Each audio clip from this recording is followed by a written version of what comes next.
Colóquio Nacional de Educação Escolar, com a temática Educação Escolar, ressignificando práticas educativas para o Esperançar, um evento da Fundação Universidade Federal de Rondônia, UNIR, Departamento de Ciências da Educação Escolar, mestrado e doutorado profissional.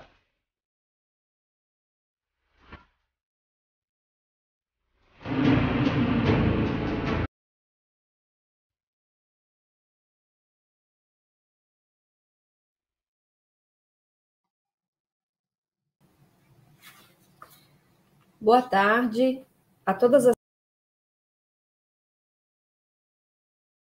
as colegas professoras e ao colega professor que compartilham essa roda de conversa de hoje.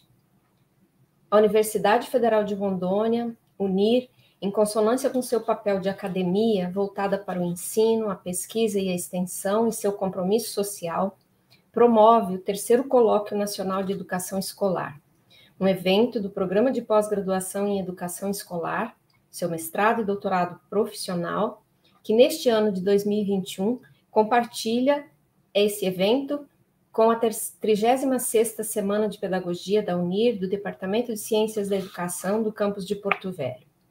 O Colóquio Nacional de Educação Escolar já tem uma história. A sua primeira edição, com abrangência nacional, foi realizada em 2017, com o tema Contribuições da Pesquisa para as Ações Pedagógicas Escolares. A segunda edição foi em 2019 e o tema foi Educação Pública, Ciência e Formação Docente, Resistências e Desafios.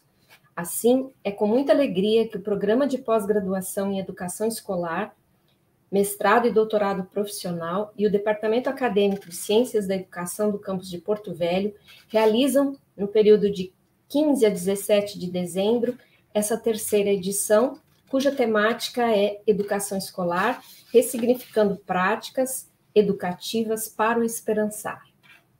Esse evento na modalidade online, que estamos no centenário de Paulo Freire, e em tempos que exigem de nós força e esperança, o evento objetiva lançar problematizações acerca do campo da educação escolar em uma perspectiva de ressignificação das práticas educativas.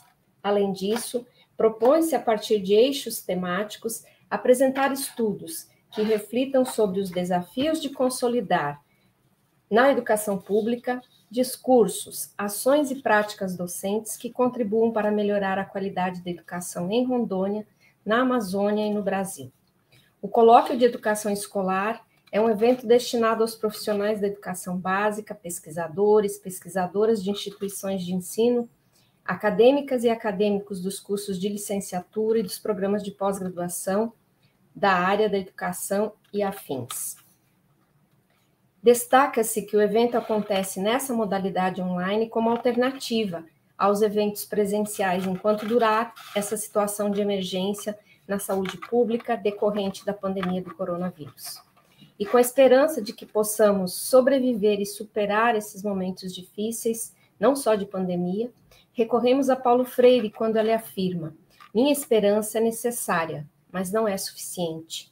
Ela só não ganha a luta, mas sem ela a luta fraqueja e titubeia. Precisamos da esperança crítica como o peixe necessita da água despoluída. Enquanto necessidade ontológica, a esperança precisa da prática para tornar-se concretude histórica. Por isso, sejam bem-vindos, bem-vindas e bem-vindes a essa atividade do colóquio.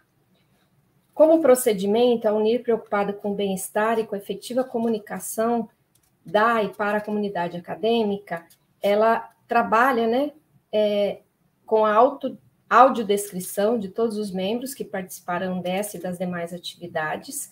Então, eu vou fazer a minha audiodescrição e depois vou apresentar os intérpretes de Libra que participarão conosco. Meu nome é Marli Lúcia Tonato Zibete, eu sou professora do Departamento Acadêmico de Psicologia, integro os programas de pós-graduação em Psicologia e em Educação Escolar. Estou contribuindo com a comissão organizadora deste Colóquio Nacional de Educação Escolar na condição de mediadora desta roda de conversa sobre ética em pesquisa. Eu sou uma mulher branca de 60 anos, tenho olhos azuis, uso óculos com aro marrom, tenho 1,54 m de altura, estou sentada, tenho cabelos castanhos, claros, na altura dos ombros. Estou usando uma blusa com estampas quadriculadas, multicolorida. Estou em meu escritório de trabalho, tem uma parede branca ao fundo com alguns pequenos quadros decorativos. E aqui nós vamos contar com a contribuição do Robson, a quem agradecemos, né, que é um tradutor, intérprete de Libras, que é um homem negro, cabelo curto, usa óculos e nesse momento está usando uma camiseta preta e aos fundos ele tem uma parede branca. Para iniciarmos a nossa roda de conversa de hoje, 15 de dezembro, que vai falar sobre ética e pesquisa em educação, nós temos a honra de apresentar os palestrantes.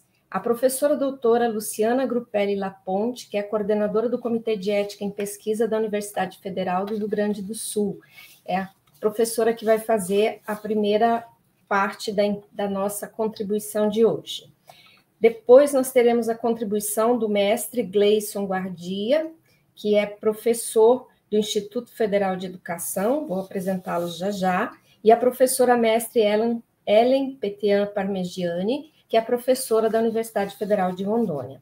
A professora doutora Luciana é licenciada em Educação Artística pela Universidade Federal de Pelotas e é a atual coordenadora do Comitê de Ética em Pesquisa da Universidade Federal do Rio Grande do Sul. Ela pode falar dela também, mas se auto-apresentar também depois. E hoje nós teremos, então, em torno de 20 minutos de fala de cada um dos nossos colaboradores, e depois nós teremos as perguntas que podem ser feitas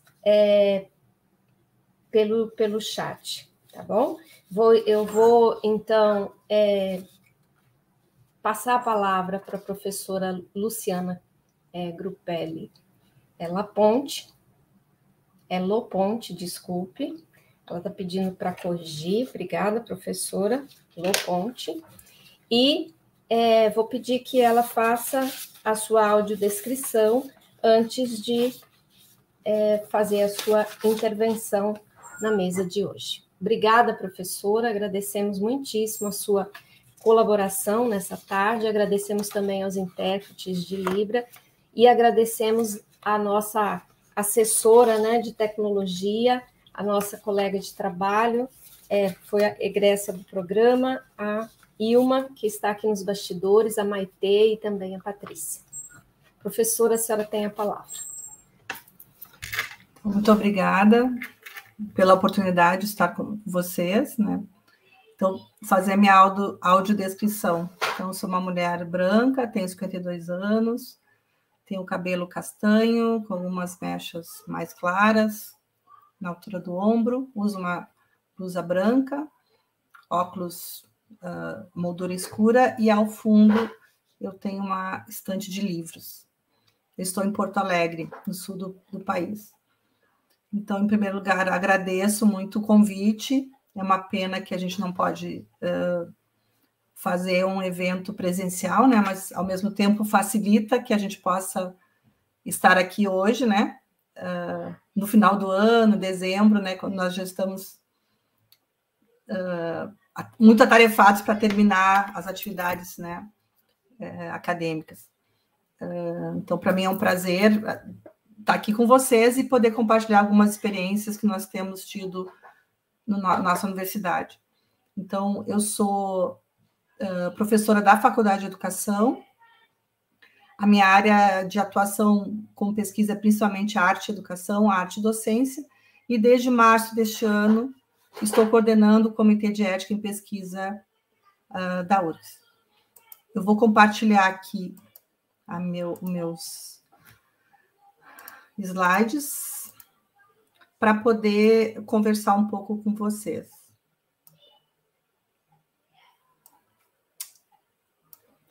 Então, assim, eu gosto sempre de falar, né, da minha formação, que é uma formação bem plural, né? Geralmente se pensa, quando pensa em ética em pesquisa, se associa muito à pesquisa clínica, né? A pesquisa em laboratórios, enfim. E o fato de eu estar coordenando o CEP indica também a necessidade da gente pensar a ética em pesquisa em todas as áreas de conhecimento, né? Então, eu sendo uma pessoa que, de um curso, né, numa faculdade de educação e atuando principalmente em arte e docência, formação de professores, estou coordenando um CEP que é bastante plural, né? O nosso CEP ele vai fazer 25 anos agora em 2022, e nós temos cerca de 30 membros do colegiado que são oriundos de vários cursos e unidades da universidade, que é uma universidade muito antiga, né? E que, enfim, apresentam uma pluralidade de pesquisas na área clínica, na área das ciências humanas, da educação, enfim. Então, eu vou focar minha fala nessa questão da educação, que eu acho que é uma das questões importantes para esse colóquio, né, que está sendo realizado na Universidade de Rondônia. Bom, eu sempre gosto de começar falando, pensando que cada um que está ouvindo, né, pense o que cada um sabe sobre ética em pesquisa, né? Quando a gente muitas vezes quando eu faço essa fala, eu pergunto, né, faço uma enquete, quais são as ideias sobre ética em pesquisa, principalmente na área da educação. E cada um de vocês pode pensar um pouco, mas muitas vezes é um campo ainda um pouco desconhecido e os CEPs são vistos como instâncias burocráticas que, de algum modo, atrapalham o pesquisador, né, nas suas pesquisas, né? Então, eu tento trazer algumas questões para a gente pensar a amplitude da ideia de ética em pesquisa e a importância da gente incorporar essas questões nos nossos fazeres como professores, né, e como pesquisadores. Então, vocês veem que a minha apresentação tem várias imagens, né? Gostaria que vocês olhassem atentamente, depois eu vou falar sobre elas. Primeiro, a gente pensar por que ética em pesquisa e educação, né? Então, esse ano passado, aliás, este ano, principalmente, eu trouxe notícias só desse ano, a gente é bombardeado por várias notícias envolvendo a pandemia, que nos coloca nessa situação, né, que a gente... Quer dizer, a pandemia não terminou ainda no Brasil, a gente ainda está sofrendo as consequências, né, dessa pandemia há quase 2 anos, e muito se falou algumas questões, né, que envolvem ética na pesquisa. Então, eu trouxe algumas notícias deste ano para a gente relembrar, né. Então, por exemplo, a Xuxa, apresentadora, né, a ex-apresentadora, enfim, bem conhecida, personalidade muito conhecida, personalidade pública, defendeu testes de medicamentos em presidiários e é criticada nas redes sociais, depois ela pede desculpas. A CONEP, que é a Comissão Nacional de Ética em Pesquisa, avalia que tratamento com cloroquina nebulizada desrespeita normas de ética clínica no Brasil. Então, em vários estados, foram realizados tratamentos sem que as pesquisas tenham tramitado no comitê de ética, né? Inclusive, houve mortes de alguns pacientes, né, com esses tratamentos experimentais. Ou pesquisa não prova redução de internações por Covid, com ivermectina, enfim, né? Várias pesquisas que não foram avaliados, apreciados por um comitê de ética, né? E um pouco apelando pela urgência, precisamos resolver essa situação, enfim, né? Aqui em Porto Alegre, um veículo digital, né, um jornal digital que chama Matinal, fez 2 reportagens, fez mais de uma, mas saliento essas 2, que tiveram repercussão nacional até, né, outros órgãos continuaram essa investigação, que era o experimento com um medicamento chamado proxalutamida, né? E aconteceu aqui em Porto Alegre, um estudo que tinha sido aprovado por uma clínica muito pequena em Brasília, e eles acabaram fazendo esse estudo de modo bem diferente em vários hospitais pelo Brasil, né? E um deles foi um hospital aqui de Porto Alegre, né?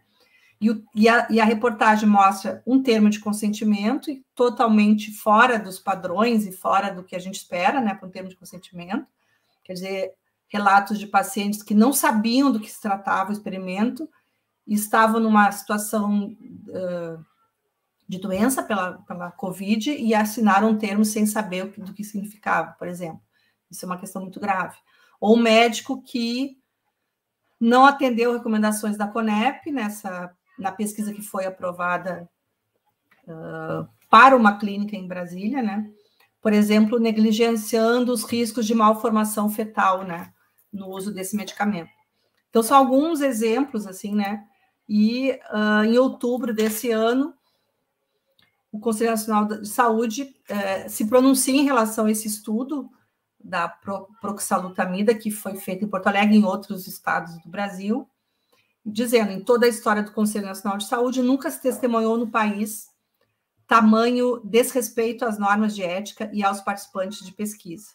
O Conselho Nacional de Saúde defende e sempre defenderá os participantes de pesquisa em seus direitos e a condução segura de estudos que respeitem as normas de ética e pesquisa no país.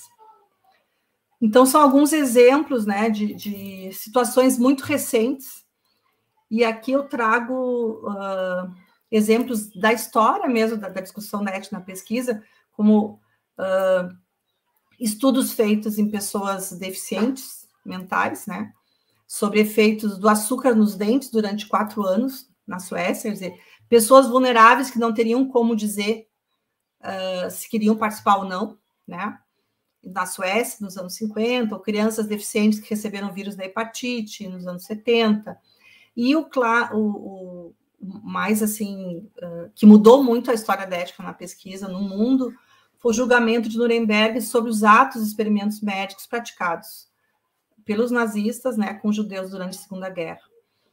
Então, a gente se espanta muito com algumas coisas que aconteceram no Brasil esse ano.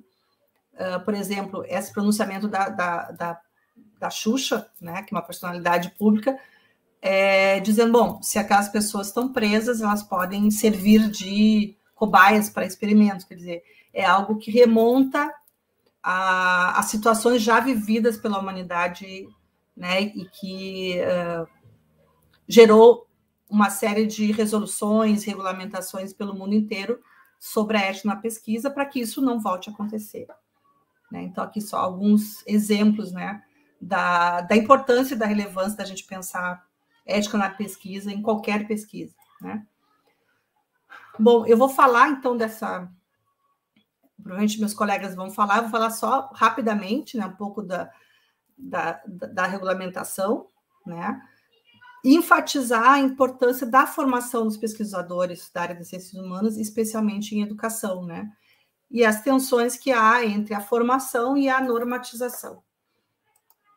Então, a ética em pesquisa no Brasil com os seres humanos, ela é regida pela CONEP, Comissão Nacional de Ética e Pesquisa, que, por sua vez, está vinculada ao Conselho Nacional de Saúde, né?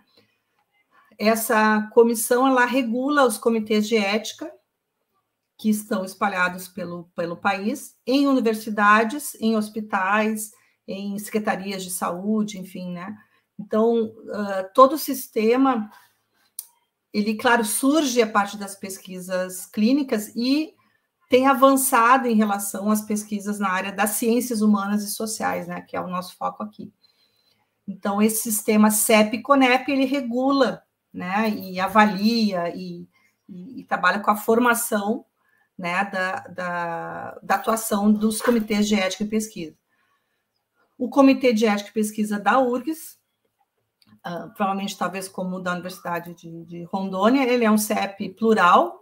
Nós temos na URGS o CEP, né, esse CEP do qual eu estou coordenando, que é um CEP que temos colegas da odonto, da medicina, da enfermagem, da antropologia, da educação, da administração, da arquitetura, enfim, temos uma diversidade de membros, né, de várias áreas, e temos um CEP do Hospital de Clínicas, né, de Porto Alegre, que é vinculado à universidade, que é mais voltado mesmo para a pesquisa médica, né, da saúde.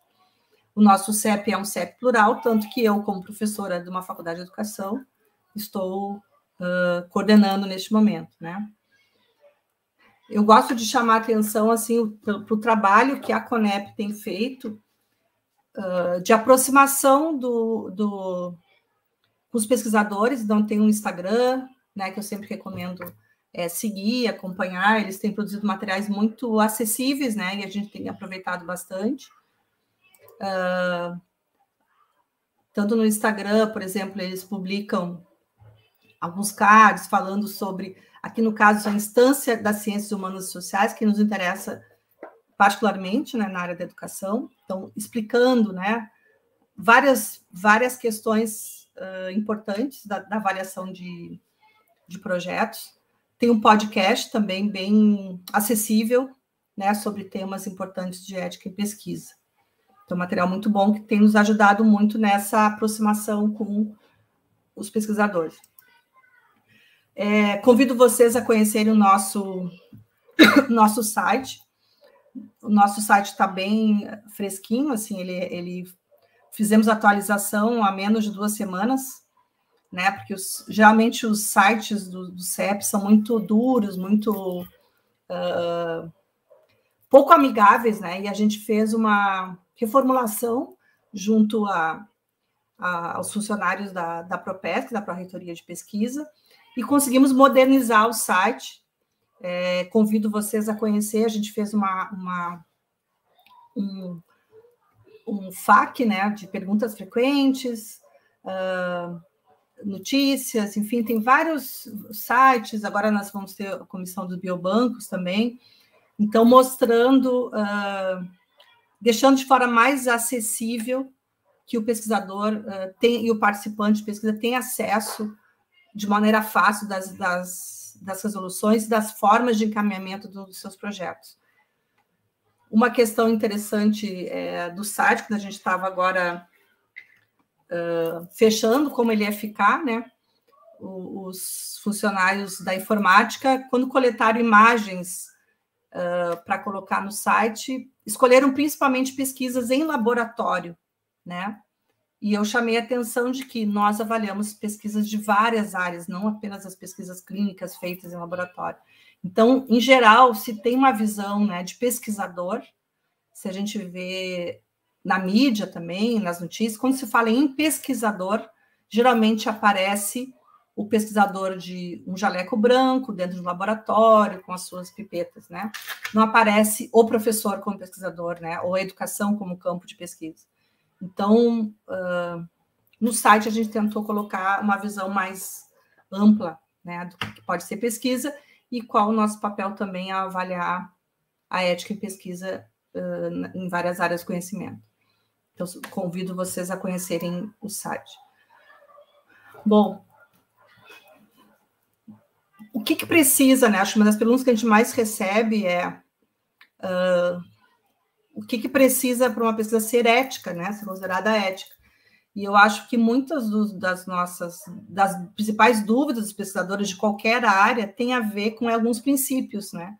Se os pesquisadores conhecem, né, esses princípios, muitas coisas seriam facilitadas, né? Então, por exemplo, respeitar o participante da pesquisa em sua dignidade e autonomia, reconhecendo sua vulnerabilidade, assegurando sua vontade de contribuir e permanecer ou não na pesquisa, por intermédio da manifestação expressa, livre e esclarecida. Essa é um dos principais princípios, né? Todo esse sistema, ele é voltado para a proteção do participante da pesquisa. Então, por exemplo, aquela sugestão da Xuxa de fazer testes, experimentos em pessoas privadas de liberdade, ela foge completamente a esse princípio, né, de respeito, à dignidade e autonomia da pessoa ter a possibilidade de dizer que se quer ou não participar da pesquisa. Isso vale também para as pesquisas feitas por professores na sala de aula, que eu acho que é uma preocupação, né, deste colóquio, né? O professor, como autoridade numa sala de aula, muitas vezes acontecem coisas muito importantes, né? Eu sou professora, eu sei o quanto que a sala de aula se torna um lugar muito propício, né, para experimentações, e aí o professor quer transformar aquilo em pesquisa, né? Mas o princípio é pensar que, por ser professor daquela turma, não quer dizer que os alunos tenham obrigação de participar da pesquisa. Então, deve ser assegurada ao aluno que ele contribua, que ele participe ou não. E se ele decidir que não, né, ele tem direito a ter a aula. Quer dizer, ele não pode simplesmente, eu não quero participar, então você não vem à aula, né? Então, essas questões, por exemplo, se tornam pendências, né? Porque a ideia é proteger o participante e ele ter autonomia. Então, muitas vezes, nas pesquisas feitas por professores na própria escola ou em sala de aula, essas questões não ficam tão claras, né? Porque talvez não se preocupasse com isso há um tempo atrás. Então, o participante, ele tem a sua dignidade e autonomia. E mesmo as crianças, né? Outra questão importante, né? As crianças também têm sua dignidade e autonomia. E elas têm direito a consentir ou não, né, de participar da pesquisa. E aí, geralmente se elabora um termo de consentimento para os responsáveis e um termo de assentimento para as crianças, né? E esse termo tem que ser na linguagem que as crianças possam entender. Eu não posso fazer um termo, essa é uma das principais questões que a gente avalia, não posso elaborar um termo em que eu use todo um linguajar acadêmico muito fechado, que a criança de 7, 8 anos, dependendo da faixa etária, não entenda, né? Então, eu tenho que elaborar um termo em que a criança possa entender e que ela possa registrar o seu assentimento. Inclusive, para crianças que não sabem ler, eu posso fazer em forma de desenho. Para participantes surdos, eu posso fazer o termo em libras, ou o termo em braille para pessoas cegas, ou posso criar posso fazer de forma oral para pessoas que não sabem ler, enfim, eu posso criar o termo a partir do tipo de participante que eu vou ter, né? E não quer dizer que se o pai consentiu, que a criança é obrigada a aceitar, né? Então, são algumas das questões, por exemplo, depois a gente pode conversar sobre isso. Outra questão, ponderar entre riscos e benefícios, tanto conhecidos como potenciais, individuais ou coletivos, comprometemos com o máximo de benefícios e o mínimo de danos e riscos. Então, por exemplo, naquele estudo da proxulatamida, um dos erros foi que o termo de consentimento não informava que haveria risco de má formação fetal, né? Então, se é uma participante com idade fértil, mesmo que ela não esteja grávida, ela pode vir a engravidar, quer dizer, ela precisa saber que há esse risco. E sabendo esse risco, ela pode optar, só 2 minutos, tá bom, passa muito rápido. Ela pode optar por querer ou não, né? E o pesquisador garantindo que os danos sejam evitados. E a pesquisa tem que ter relevância social. Eu vou passar mais rápido aqui, né? Passa muito, muito rápido. Que os direitos dos participantes da pesquisa, as resoluções, eu acho que depois o meu colega vai comentar, e nos interessa principalmente a resolução 510, normas aplicáveis a pesquisas em ciências humanas e sociais, aqui algumas cartas circulares, a Plataforma Brasil, qual a gente submete projetos, e eu vou já para a questão, assim, as questões finais que eu quero salientar da importância da formação do pesquisador, né? É escolher de forma refletida a possibilidade de posicionamento crítico do pesquisador em relação aos processos de acreditação instituídos. Os processos, eles não são perfeitos, eles têm problemas, há muita disputa, há uma relação de poder entre pesquisas clínicas, pesquisas da área das ciências humanas. De qualquer maneira, pode não ser uma instância ética ideal, né, que está acima de qualquer contradição, mas é importante que a gente pense e se posicione em relação a isso. Então, a Isabel Carvalho, que é uma pessoa que escreve sobre ética e pesquisa na educação, ela defende, eu concordo, né, que o envio de uma pesquisa ao CEP seja uma decisão tomada em comum acordo com o pesquisador, não apenas uma decisão unilateral e verticalizada, que seja obrigação, né? Então, essa decisão deveria implicar um processo reflexível, assumido pelo orientador e orientando, né, pelos professores de grupos de pesquisa. O exercício de responsabilidade ética nessa submissão, né? E ela chama atenção que a formação do pesquisador tem que incluir cada vez mais uma formação para as decisões éticas na pesquisa. Uma ética citacional e não uma ética principialista, né? Que eu tenho que submeter porque é obrigado, porque eu preciso, mas tem que ser uma decisão responsável e ética, né? Aqui alguns princípios da ANPED. Eu sugiro o material publicado pela ANPED, Associação Nacional de Pós-Graduação e Pesquisa e Educação. Eles publicaram 2 volumes, 2 e-books, com subsídios para essa discussão, que eu sugiro, né? E a pergunta que fica é: de que modo estou considerando os aspectos éticos da pesquisa que desenvolvo em educação? As imagens que eu trouxe é de uma série de fotografias de um fotógrafo chamado Julian German, que é salas de aula, né? Então, ele fotografou salas de aula no mundo inteiro. Então, é importante pensar cada uma dessas salas de aula e imaginar quais processos éticos estão envolvidos na atuação de um professor ali, de um pesquisador, né? Com essa diversidade cultural que a gente encontra nessas salas de aula que eu mostrei aqui. Depois a gente fica disponível para questões e perguntas, né? Agradeço a oportunidade.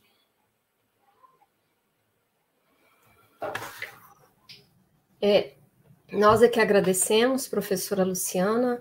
Acho que as suas contribuições, elas realmente estão dialogando muito com as razões, né, os objetivos desta proposta de roda de conversa. O chat, já temos aí algumas questões que estão dialogando com a sua fala, que ao final das apresentações nós vamos retomar. Então, agradecemos, porque é exatamente essa questão que nos move hoje, né? Um diálogo dos programas, dos pesquisadores, né? E com os comitês de ética, para que a gente possa, de fato, atuar em favor de uma postura ética. Nós vamos dar continuidade, então, chamando agora o professor Gleison Guardia, que é professor pesquisador da área de ensino da matemática e matemática aplicada, é mestre em educação escolar pela Universidade Federal de Rondônia e é membro do Comitê de Ética do nosso parceiro, né, institucional, Instituto Federal de Rondônia.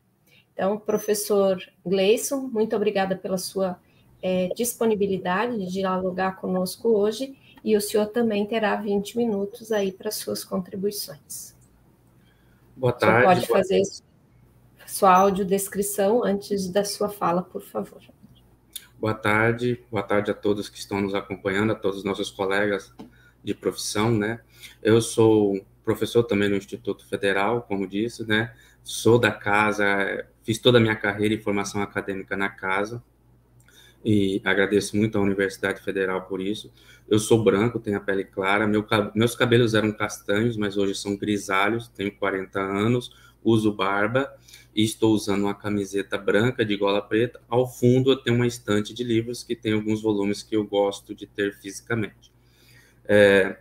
Sou membro do Comitê de Ética em Pesquisa do IFO, né? A gente tem uma relação mais próxima e na minha fala eu vou procurar trazer um pouco mais, o mais próximo possível das angústias, às vezes, que os pesquisadores, né, dos mestrados, os nossos colegas que estão nos assistindo passam quando um protocolo tramita entre duas instituições igual a nossa. Se puder colocar a minha apresentação, eu agradeço. Como dito, né, eu sou professor da área de matemática, licenciado em matemática, cientista de dados também, tenho a segunda graduação em ciência de dados, e a minha área de pesquisação é matemática aplicada à educação e principalmente matemática aplicada à informática. Em alguns momentos eu vou ficar girando a cabeça para lá e para cá, só quero que vocês entendam, que o meu monitor ele é wide, então aqui eu estou olhando para a apresentação, aqui eu estou olhando para vocês e para a plataforma. Enquanto a apresentação chega, né, a minha visão é trazer para vocês um pouco da visão nossa. do slide. Eu posso apresentar aqui, se for o caso, se permitirem, eu posso apresentar.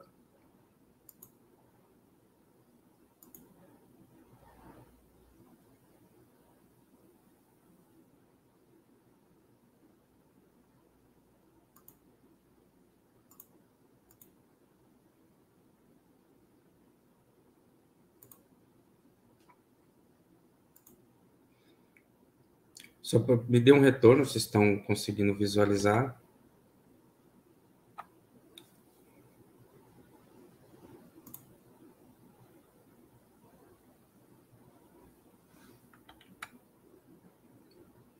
Conseguem visualizar minha apresentação?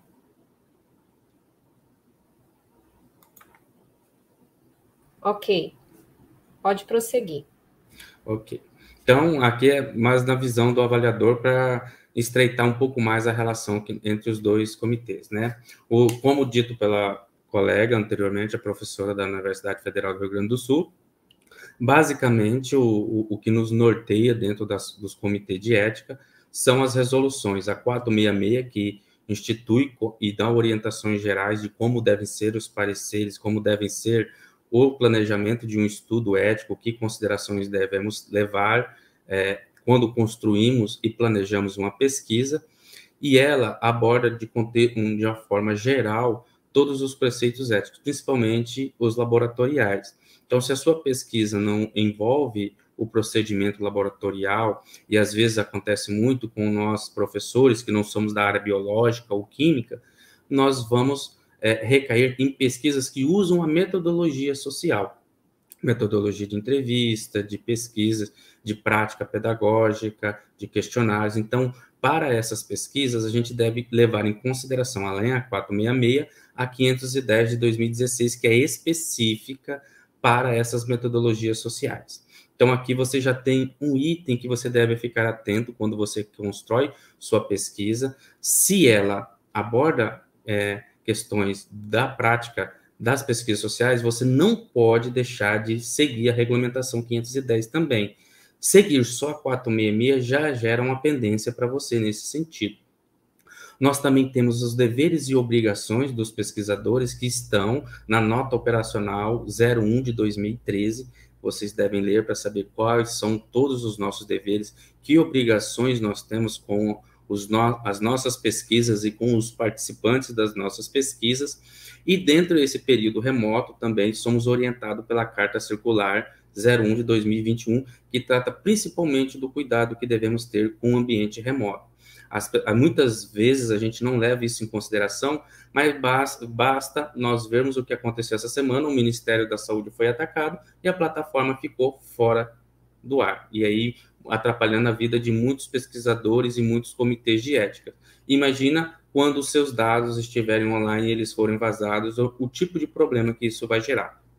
Então, leiam essas orientações e nós vamos falar um pouco delas. Vou fazer aqui um recado.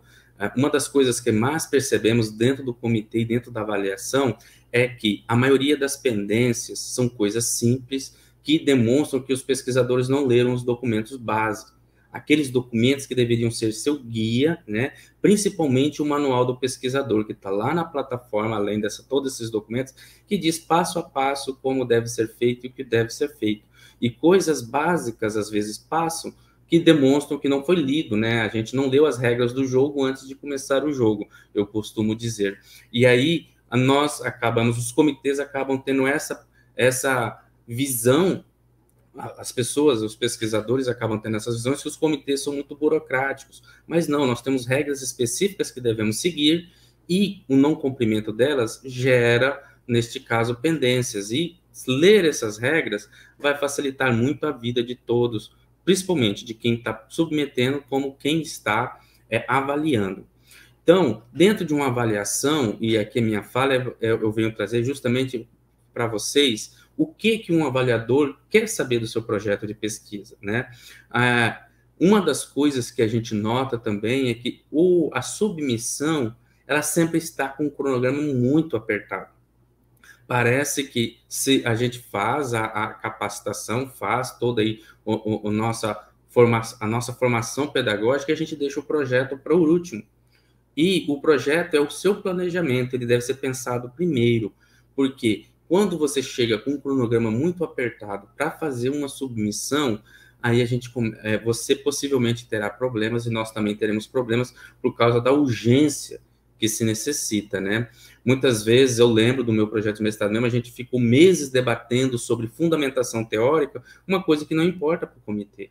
O comitê quer saber sobre as intervenções que você vai fazer por participante. Você pode sim melhorar seu projeto para uma qualificação, para atender à exigência do seu programa, mas muitas coisas você pode fazer depois de submeter. O importante, o eixo, que é a abordagem ao participante, ele não precisa mudar, ele não vai mudar, não deve mudar depois de aprovado. Mas a fundamentação e outras coisas que você vai trazer à sua pesquisa, elas podem ser feitas depois, né? Então, dentro do que a gente analisa, por exemplo, os objetivos do seu trabalho, a gente apenas transcreve eles. Você pegar uma avaliação de um parecer de um projeto seu, você vai ver que os objetivos que saem na avaliação é os mesmos que você colocou, a gente apenas faz uma transcrição.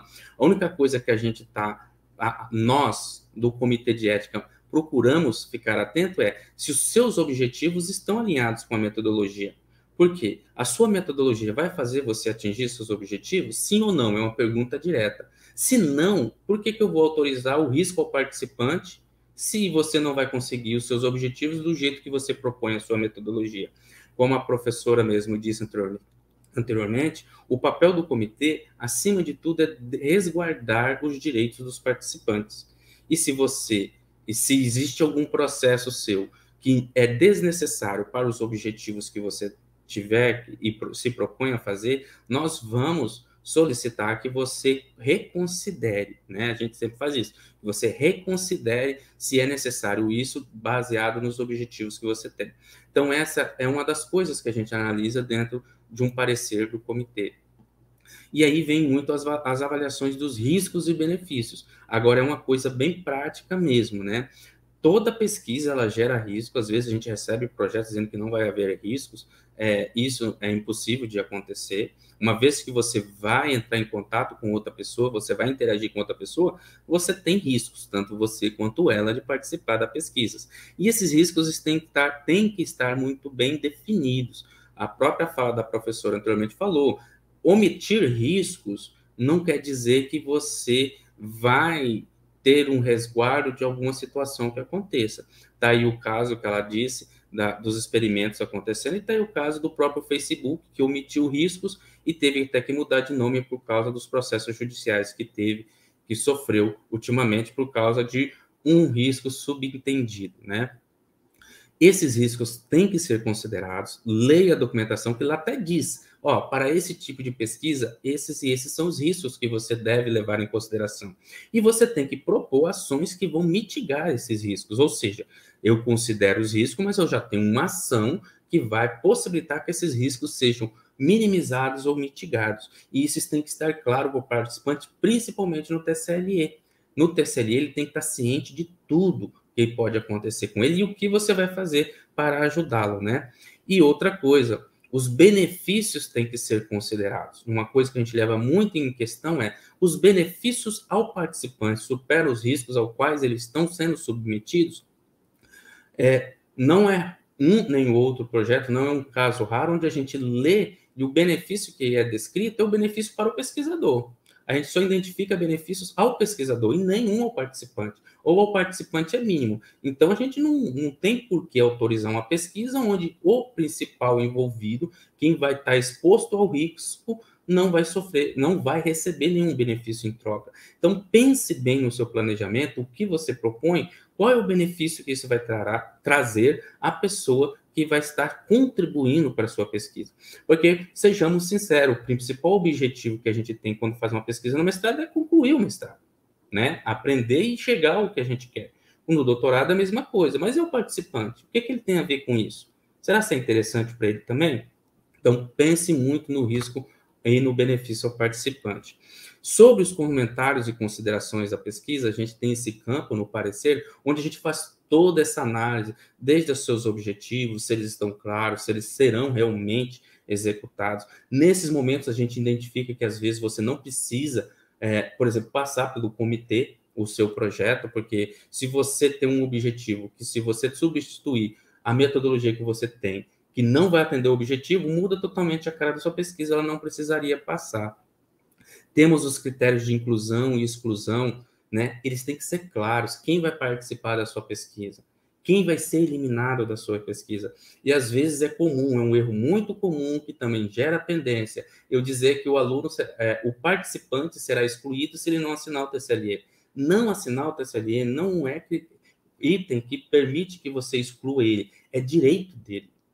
Ele tem o direito de não assinar, ele tem o direito de não querer participar. Isso não pode ser um critério de inclusão e exclusão. Então, definir bem, e é um dos problemas que nós temos, né, como pesquisador, é definir o que é a nossa população, o que é o nosso espaço amostral e o que é a nossa amostra. E a gente confunde essas coisas e, neste momento, a gente acaba colocando critérios de inclusão e exclusão que estão em desacordos. Então, fiquem atentos a este ponto também, né? Os riscos são considerados mitigados, como eu falei, e os benefícios têm que superar os riscos. A professora até tocou num ponto muito delicado, e que é comum, eu sou da primeira turma do MEP, também do Estado Profissional em Educação Escolar, e a gente tem como característica, às vezes, e a maioria das pesquisas, é investigar a nossa prática. Mas eu não devo confundir nunca meu papel de pesquisador e meu papel de professor. Eu sou contratado e remunerado para dar a aula ao aluno, para ensinar o aluno. Se eu quero pesquisar minha prática, estabeleça bem os critérios como você vai fazer isso. Você investigar a sua prática no momento que você deveria estar dando aula é muito sério. Tá? E a gente só aprova quando está muito bem detalhado, porque o aluno tem direito de não participar da sua pesquisa e tem direito à aula. E o rendimento dele não pode ser prejudicado por uma abordagem experimental que você vai fazer. Então, se você quer experimentar metodologias, novas abordagens, faça isso com um grupo seleto, né?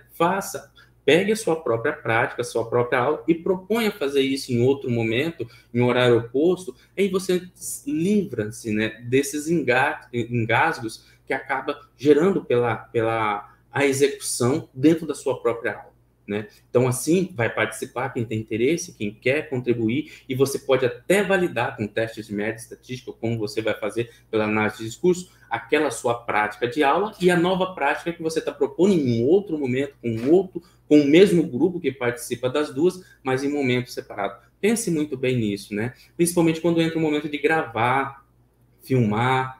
Se o aluno não, por exemplo, você está gravando a voz, transcrição, você está fazendo uma filmagem, e se ali você tem um aluno que não autorizou e não quer participar da sua pesquisa, como é que você vai fazer isso? Você vai excluir, vai ter que fazer edição, retirar ele da filmagem, tirar o som, a fala dele, e muitas vezes a fala dele conduz a sua pesquisa até, conduz a direcionamento dos outros participantes. Então, tome muito cuidado com isso. Tem maneiras muito simples de você resolver isso, e você querer investigar a sua prática no momento e na hora que você está dando aula, tem que ser muito bem definida. É um ponto muito importante que nós, comitês de ética, temos que assegurar os direitos, tanto dos seus alunos como dos seus participantes.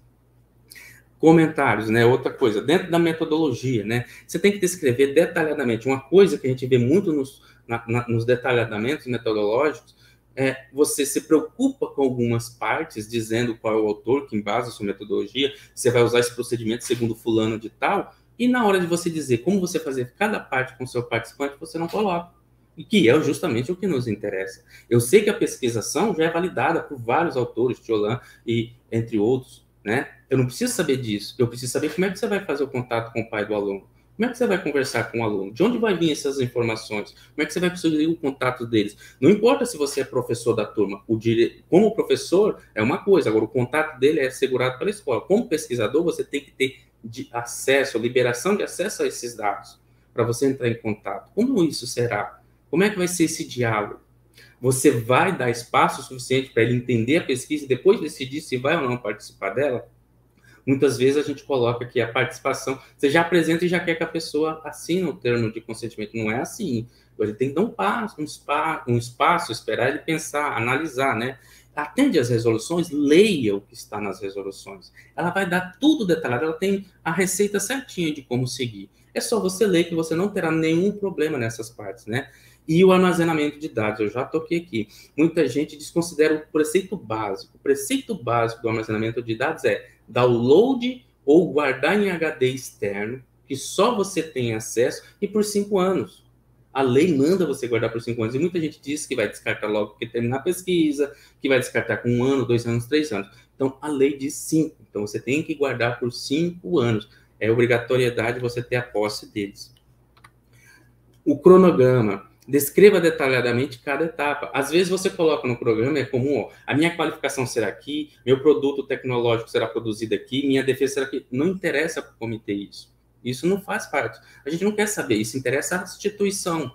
O que interessa para a gente é que dia que você vai coletar o TSLE, que dia que você vai conversar com os pais, que dia que você vai fazer sua entrevista, como será o tempo que vai ter, a gente vai analisar o tempo entre apresentar e coletar. Fique atento a esses detalhes, é isso que interessa para o comitê. A gente está analisando a sua intervenção com o participante, não quando você vai se formar, enviar seu relatório ou entregar sua versão final de monografia. E outra coisa, aqui nós temos um problema, assim, que eu digo ser um problema, mas é uma coisa que a gente precisa se acostumar. A universidade está aqui oferecendo os cursos de pós, e a maioria de vocês, às vezes, vem do IFRA, ou de uma escola estadual, ou de uma outra instituição que tem comitê de ética.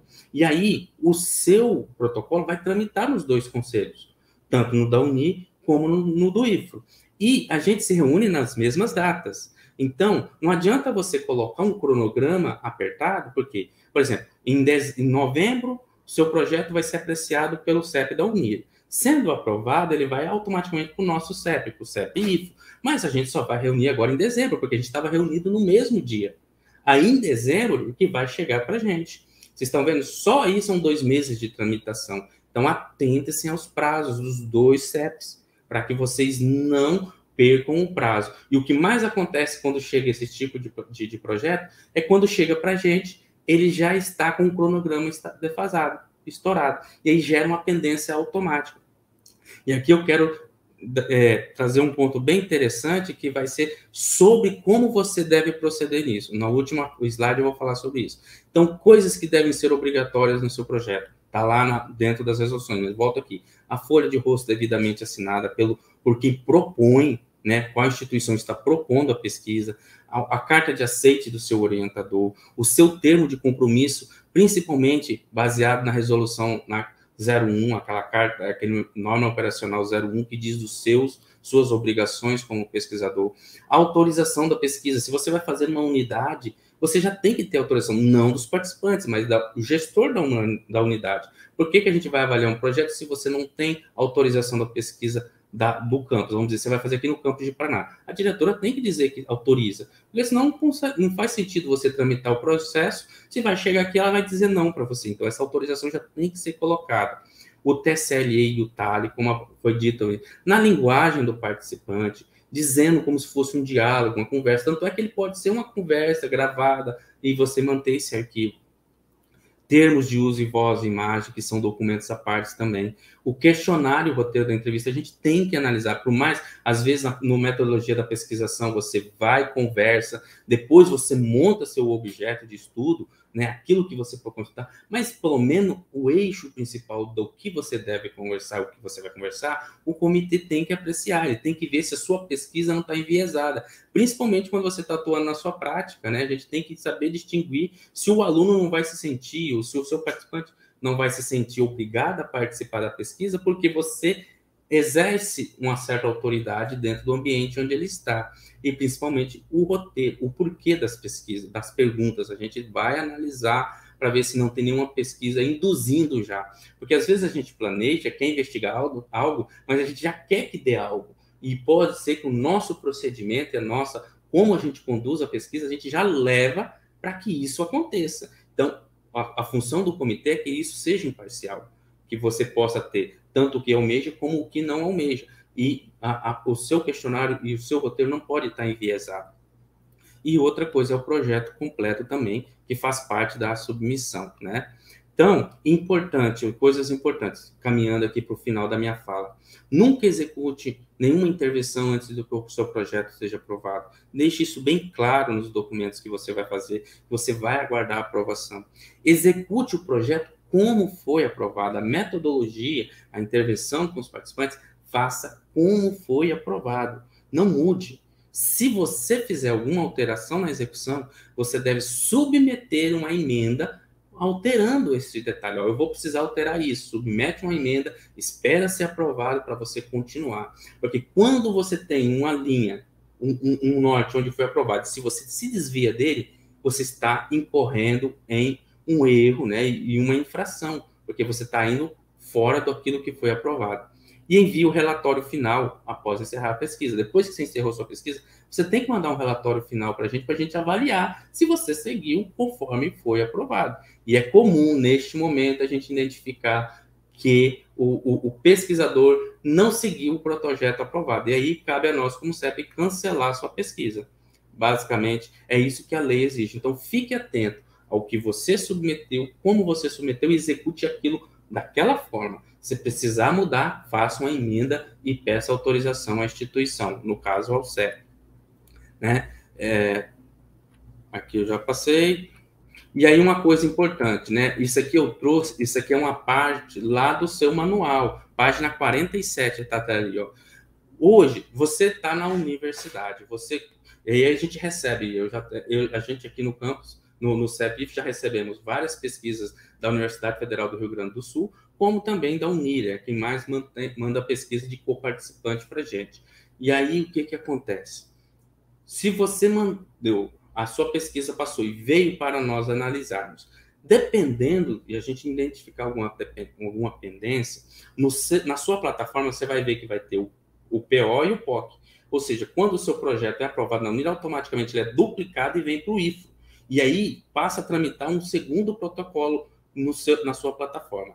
Esse a gente vai, caso tenha sido aprovado, vai estar aprovado os dois. Se a gente emitir uma pendência, nele vai estar uma pendência. Você vai clicar, ler o relatório. Se lá o que a gente estiver pedindo é algum documento que não está no acordo que a gente considera, se é alguma coisa no seu projeto ou no seu TCLE, a gente vai dizer para você submeter uma emenda, você vai lá, corrige aquilo e submete a emenda nesse mesmo projeto. Submete porque essa emenda vem só para a gente. Mas o erro mais comum, o cronograma. O cronograma ele foi colocado e submetido na plataforma, nas folhas de informações básicas. E esse você não consegue alterar no nosso protocolo de participante. Você tem que ir lá no protocolo da UNIR, naquele que já está aprovado pela UNIR, e alterar lá. E aí ele vai para a análise da UNIR de novo. E depois de aprovado, que vem para a gente. Então, fique atento a esses detalhes. Essa logística confunde muito, tá? Porque aqui nessa página 47 mesmo falo, e até na próxima slide diz, algumas coisas você consegue mudar no protocolo do coparticipante. Mas a maioria, se for uma metodologia que você colocou lá na plataforma nas informações básicas, você tem que mudar alguma coisa, você tem que mudar lá também. Então, você não vai conseguir neste protocolo que veio para a gente, só no original. Se foi o cronograma, é só no original. Se foi o critério de inclusão e exclusão, é só no original. Aí você vai começar a tramitar novamente. Então, fiquem atentos principalmente nisso. E como o erro mais simples é o cronograma, por isso que eu digo, coloque um cronograma longo, pelo menos de 2 meses, entre a submissão e o início da intervenção com os participantes, porque é o mínimo que você vai levar para tramitar nas duas casas. E se der erro, um erro de cronograma, você volta novamente, estou encerrando, tá? Você volta novamente a tramitar novamente todo o processo, primeiro na UNIR e depois na instituição. Eu quero agradecer, eu sei que vão ter muitas perguntas e depois eu vou responder as perguntas de vocês. Obrigado. Obrigada, professor Leison. Realmente temos aí uma série de questões, por isso estamos aqui tentando avançar nas falas para garantir um tempo para discussão. Nós queremos informar que nós só estamos com um intérprete de Libras, né, só o Robson. Então, quando o Robson der o tempo, né, que o Robson tiver que dar um descanso, nós vamos estar com o avatar nos intervalos que o Robson não estiver na tela. Então, se alguém precisar, vai ter que, quando o Robson não estiver interpretando, acessar o avatar. Vamos, então, passar agora a palavra para a professora mestre Ellen Petean Parmigiani, que é vice-coordenadora do Comitê de Ética da Universidade Federal de Rondônia, comitê que ela já coordenou por outro mandato, né? Ela é graduada em enfermagem, mestre em enfermagem e atualmente cursa doutorado né, no programa de pós-graduação da Escola de Enfermagem da Universidade Federal do Rio de Janeiro. Muito obrigada, professora. Vou pedir que a senhora faça sua audiodescrição e complemente sua apresentação, se julgar necessário, e depois faça a sua intervenção. Boa tarde a todos. Eu sou a Ellen Petean, como fui apresentada, mulher, parda, 32 anos. Hoje eu estou vestindo uma blusa branca, estou sentada numa cadeira preta, ao meu fundo tem uma parede branca e ao lado esquerdo uma cortina. Meus cabelos estão presos, perdão. Bom, da minha apresentação, apenas quero agradecer o convite, né, do Coloca. Eu acho muito importante esse diálogo e, sem mais delongas, vou tentar aqui projetar o meu material brevemente. Foi bom ficar por último, porque daí a gente consegue diminuir algumas questões que iria estar projetando, mas acredito que o que eu preparei para vocês hoje vai conseguir contemplar uma tríade legal aqui para a gente dar seguimento depois nas perguntas. Podem só me dar um feedback de áudio, se já está projetado, por favor? Que com a tela projetada eu não consigo ver o chat.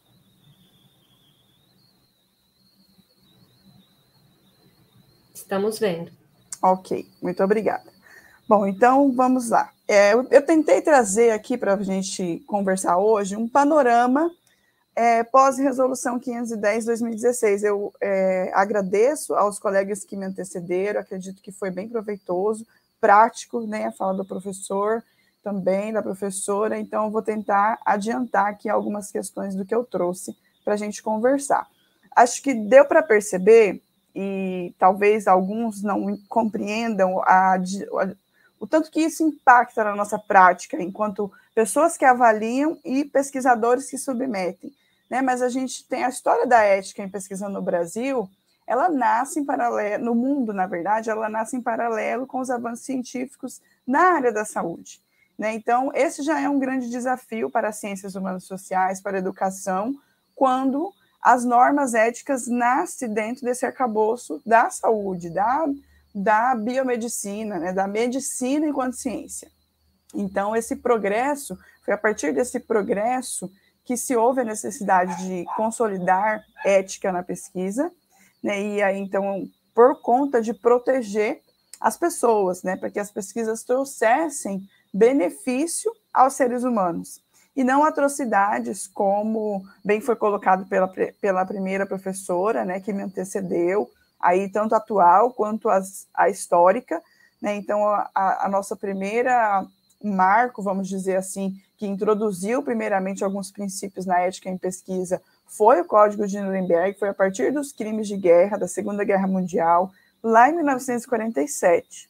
Então, quando a gente pensa em décadas, em tempo, não é tão distante assim ao pensar no tempo da humanidade, né? Então, a ética em pesquisa, ela é recente quando a gente pensa na humanidade como um todo.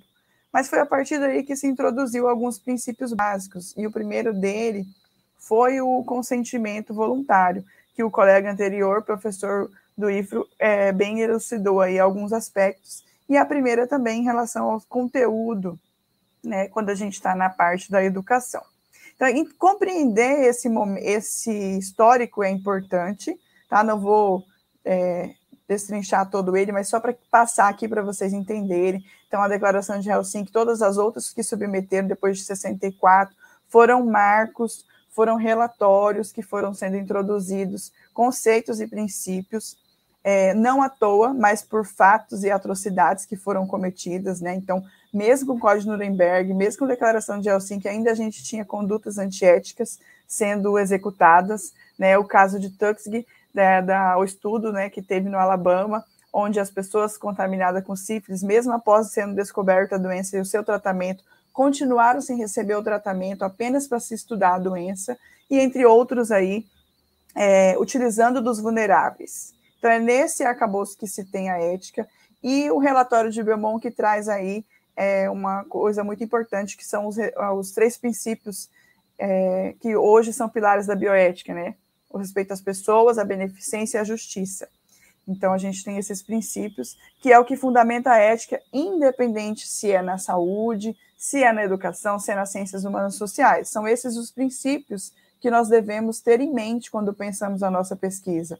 Em primeiro lugar, né, reconhecer os direitos das pessoas, reconhecer a autonomia das pessoas, reconhecer que o meu estudo traga, em primeiro lugar, o benefício e que eu tenha que minimizar o máximo possível os possíveis danos, ainda que sejam possíveis, mas eu tenho que estar atento a eles na elaboração do meu protocolo de pesquisa. E o princípio da justiça, né, que trata de uma distribuição justa, que trata, por exemplo, o exemplo que o professor deu. Se eu sou um professor e eu quero ser pesquisador naquele mesmo contexto, há uma linha muito tênue aí que eu tenho que ter muito cuidado em como eu vou montar esse protocolo para garantir esse princípio da justiça. Será que eu não vou estar ferindo, né, esse princípio dentro de uma sala de aula, usando do meu poder de professor, que por ser só chamado de professor, já está implícito na cabeça do meu estudante um poder, né? Então, são detalhes que parecem pequenos, mas quando a gente monta um protocolo, ele vai trazer uma diferença. E a gente teve inúmeros outros documentos internacionais que nos orientam, né? E também a história da própria ética no Brasil, que é mais ainda recente, né? A ética em pesquisa no Brasil, os primeiros documentos aí são de 88, a nossa primeira resolução é de 96, que ficou vigente até 2011, né? Então ela ficou por muito tempo sem revisão, e foi nessa revisão, foi nessa de 96, que se consolidou os 4 princípios básicos, que são os princípios da bioética como um todo, né? Que traz aí a necessidade do avanço científico em não ser às custas da pessoa humana. Então, eu entendo que, apesar de ser uma questão bioética, que tem a ver com a questão biológica, mas a gente também consegue enxergar isso na área das ciências humanas sociais com tranquilidade. Então, a autonomia, a beneficência, a não maledicência e a justiça ou equidade. Dentro das pesquisas, é o que no Brasil a gente mais prioriza quando avalia um protocolo de pesquisa. Foi nessa resolução de 96 que se instituiu a Comissão Nacional de Ética em Pesquisa, a CONEP, né, que eu acredito que vocês já tenham conhecimento aí, de uns anos para cá, está bem divulgado e consolidado, principalmente nos programas de pós-graduação. Essa comissão, ela precisa ter uma composição multitransdisciplinar, assim como os seus CEPs. Aí eu destaquei isso porque mais à frente quero trazer uma implicação importante para a nossa prática, né, tanto do CEP quanto para os pesquisadores.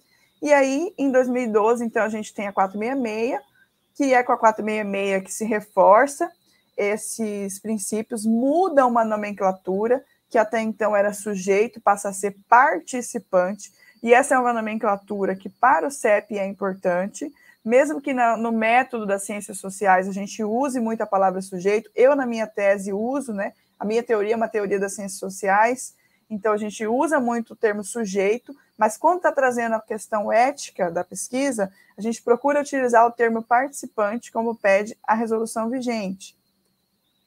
Foi essa resolução que trouxe a Plataforma Brasil. Então, a Plataforma Brasil, ela é uma jovem, né, uma criança, ainda em termos da ética em pesquisa no Brasil. E essa resolução também trouxe que as especificidades das pesquisas nas ciências sociais e humanas, e outras, né, que se utilizasse dessa metodologia, teria uma resolução complementar para atender às suas particularidades. Aqui foi o primeiro avanço para aproximar as ciências humanas e sociais da ética em pesquisa, né, em termos de regulamentação. Não que não se seguia a ética, tá? Não é isso. Os pesquisadores sempre tiveram condutas, mas eu digo de consolidar. Então, só em 2016, vejam a distância temporal, que a gente vai ter a 510 saindo com essas normas aplicáveis para ciências humanas e sociais. Mantém-se aí a norma operacional, né, como o professor já colocou. Então, por mais que ela é anterior à 510, ela se mantém vigente, ela é vigente, os pesquisadores devem se atentar a essa norma também. E aí a gente chega, então, na 510. Como é que foi um pouco dessa implicação dessa norma para a área da educação?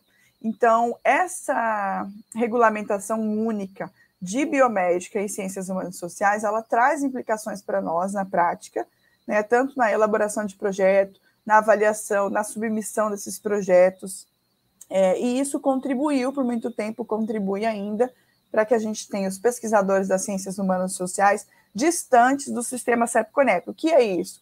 Realiza-se pesquisa sem se tramitar por essas instâncias. A gente tem muito programa ainda, na própria UNIR, né, que ainda faz pesquisa nesse contexto, distante do sistema. E como é que se deu esse processo de aproximação? Como é que está se dando esse processo de aproximação? Lá em 2013, quando a CONEP quis instituir um GT para começar a trabalhar, para sair a resolução 510, o fórum, né, foi realizado um Fórum Nacional de Coordenadores de Programas de Pós-Graduação em Educação, a FORPRED, em 2013, e foi a partir desse fórum que se identificou que de 86 programas de pós-graduação em educação, 48 apenas submetiam projeto de pesquisa, né, no CEP, que era obrigatório. E o principal era para doutorado, mestrado nem se submetia. E 38, então, era opcional, submete ou não submete, que é o caso de alguns programas aqui no nosso contexto de UNIR, que nós temos ainda. E aí, em 2013, então, a Associação Nacional de Pós-Graduação de Pesquisa em Educação, a ANPED, ela integrou o GT das Ciências Humanas e Sociais da CONEP e trabalhou junto com outras áreas das ciências humanas, que foi culminar, então, na 510. Então, assim, essa norma 510, ela é uma norma que, apesar de nascer dentro da CONEP, biomédica, da saúde, mas ela teve uma participação muito grande dos pesquisadores das ciências humanas e sociais, das grandes áreas, né, das áreas das ciências humanas e sociais. A gente teve evento para debater, eu mesmo participei de 2 ou 3 eventos que a CONEP promoveu, com participação de representante de usuário, participação em massa de diversas áreas de pesquisadores.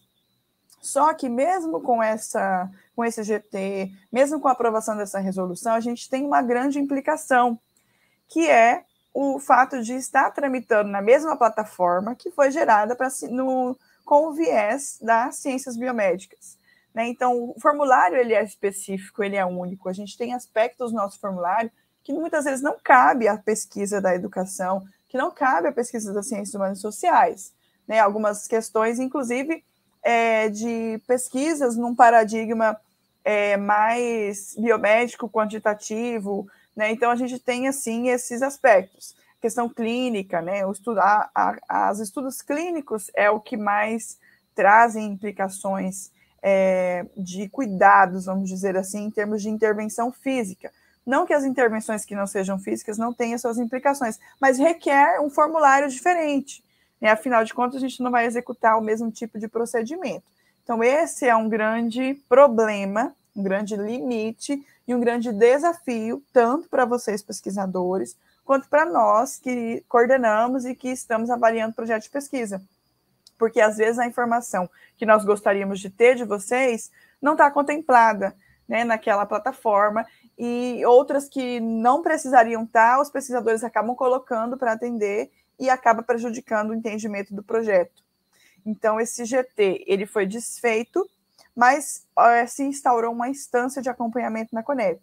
Então, aqui a gente tem essa instância funcionando atualmente, na tentativa de trazer essa atualização da Plataforma Brasil, que estava prometida para 2019, e nós já estamos em 2021 e ainda não aconteceu. Tá? Então, destacando alguns pontos da 510, importante, né, para a nossa discussão. No artigo 1º, a gente tem algumas pesquisas que a 510 definiu que não precisa tramitar. Né? Então, convido vocês a verificarem essas pesquisas que não precisa tramitar, porque às vezes a pesquisa de vocês pode se encaixar nesses pontos. Mas ali traz que os trabalhos de conclusão de curso eles precisam, né, ser submetidos no sistema. Porém, tem um outro artigo mais abaixo que, se vocês prestarem atenção, se for um estudo de graduação ou pós-graduação no âmbito de um projeto do orientador, que já esteja aprovado, ele pode ser enviado como uma emenda e não como um projeto novo. Então, aqui vocês ganham tempo se fizerem pesquisa com esse arcabouço. Principalmente quando a gente fala de pesquisa de graduação, onde o tempo é limitado, né, para estar submetendo. E, às vezes, até no mestrado, que a gente sabe que 2 anos passa muito rápido, né, para esperar aí 2, 3, 4 meses para emplacar uma aprovação no sistema CEP-CONEP. O artigo 15, ele traz do consentimento e do assentimento, onde é possível dispensar o registro desse consentimento ou que esse registro possa ser feito de formas variadas. Então, não é obrigatório que a gente faça um TCLE, que a gente faça um TALE, né? Os termos escritos, assinados. A gente pode ter outras formas de registro desse consentimento. O que não se dispensa, em hipótese alguma, é o processo do consentimento e assentimento, onde o participante tem direito a ser esclarecido, ter o tempo para pensar e decidir se ele quer participar ou não da pesquisa, certo? E aí, então, consentir, seja gravado, seja escrito, seja por imagem, né? Quando a gente trabalha com criança, outras formas de ter esse processo aí registrado, se for necessário, a depender da idade da criança. O artigo 21 traz sobre os riscos, e aqui a gente tem uma outra limitação, porque no próprio artigo, que traz dos riscos, que o professor que me antecedeu explicou da importância de se trazer qual é o risco, qual é a medida mitigadora, como que vai ser previsto esse processo, se o benefício é maior que o risco, nessa resolução 1510 está previsto uma resolução específica para o risco, onde a ideia é que se faça uma tramitação diferenciada. Se eu tenho uma pesquisa que é risco mínimo, ao preencher e destacar, o próprio sistema da plataforma, quando estiver atualizado, encaminharia direto para aprovação ou para uma análise mais simples, mais checklist. Um risco mais baixo e moderado vai tramitar no CEP, um risco mais alto vai tramitar no CEP que é acreditado, que é um novo sistema do CEP que está surgindo agora na CONEP. Só que essa resolução ainda não saiu. Em 2016, nós estamos em 2021, caminhando para 2022, e nós ainda estamos aí aguardando esses documentos, né? Então, como o professor falou, o CEP trabalha com documentos, tanto que vem do pesquisador, como que vem da CONEP. Então, a gente precisa se atentar a eles. Então, infelizmente, esse é um ponto aqui que traz muito problema para todo mundo, não só para os pesquisadores. O artigo 30 fala que deve ser estimulado o ingresso de pesquisadores e demais profissionais atuantes da área no CEPs. E aí eu trago para o CEP que eu coordenei e estou na vice-coordenação no momento. A gente veio ter colaboradores das ciências humanas quando eu entrei em 2018, que convidei algumas pessoas, e aí agora a nossa reformulação que a gente conseguiu ter mais interessados, mas até então a gente não tinha. Então, como nós da saúde, às vezes nos vemos limitados, sim, para entender algumas especificidades dessa área, por mais que a gente é treinado, por mais que a gente estude. Então, é muito importante. E aí eu deixo aqui que o CEP está sempre aberto, agora no formato de edital, o CEP Unir, tá? Para receber vocês, pesquisadores, professores, para estar compondo o CEP, que isso ajuda para manter essa interdisciplinaridade e favorecer que a gente consiga criar modelos, criar fluxos, compreender melhor essas especificidades que, às vezes, as normas acabam limitando o nosso olhar. E o artigo 31, que fala das modificações, né? Então, assim, estamos aguardando ainda essas modificações no sistema, sem previsão de chegar à atualização. O que nós, do CEP Unir, estamos tentando fazer para aproximar dos pesquisadores? Criamos o site, aprovamos um regimento, né, que tem algumas especificidades que vocês podem estar acessando no site. Em 2018, a gente teve o primeiro convite para os pesquisadores, professores da área, de outros departamentos que não fossem do núcleo de saúde. Então, aí veio com pouquíssima participação, um professor, 2 professores, ficou um professor. Depois veio um outro professor nesse período de 2018 para 2020. E agora, em 2021, que a gente aumentou um pouco essa expansão com alguns professores, né, da educação, da Libras, letras vernáculas, matemática, ciências jurídicas. Agora temos uma ampliação maior do nosso CEP, o que é muito bem-vindo. Professores que ainda estão em fase de treinamento, já fazendo análise de protocolo, e que já estão trazendo uma contribuição enorme para o CEP, apesar de eu estar de licença maternidade, mas pude acompanhar aí os avanços que o nosso CEP teve nesse sentido de aproximar com os pesquisadores. tá? Então, a gente tem muitos desafios, a gente tem metas para essa gestão 2021-2023, que é essa aproximação. O site, ele aproxima, o convite, então, agradeço imensamente o convite de estar aqui e a oportunidade, tá, para discutir com vocês, porque é uma forma de aproximação também. A pandemia trouxe o limite da gente estar respondendo os pesquisadores apenas por e-mail, tá? Então, isso dificulta um pouco. E um dos próximos passos é essa aproximação dos CEPs, né? CEP unir com CEP e IFRO, principalmente para essa área das ciências humanas e sociais. É uma coisa que está no nosso plano de metas. A gente já tem uma aproximação via grupo de WhatsApp com o coordenador para trocar alguma ideia, mas eu acredito que alinhar algumas exigências do que é feito por conta do CEP e do IFRO ter uma especificidade maior dentro das ciências humanas e sociais, que às vezes tem um olhar para alguma coisa que vai ficar pendente, que nós não tivemos, né, e isso acaba tardando alguns processos de tramitação. Então, essa é uma das metas do CEP Unir para ir para essa gestão e também sempre aberto a receber críticas e a receber sugestões e o apoio dos pesquisadores, porque o nosso intuito é sempre somar. Tá? Então, eu agradeço, convido vocês a conhecerem o site e agradeço a oportunidade de estar aqui para dialogar.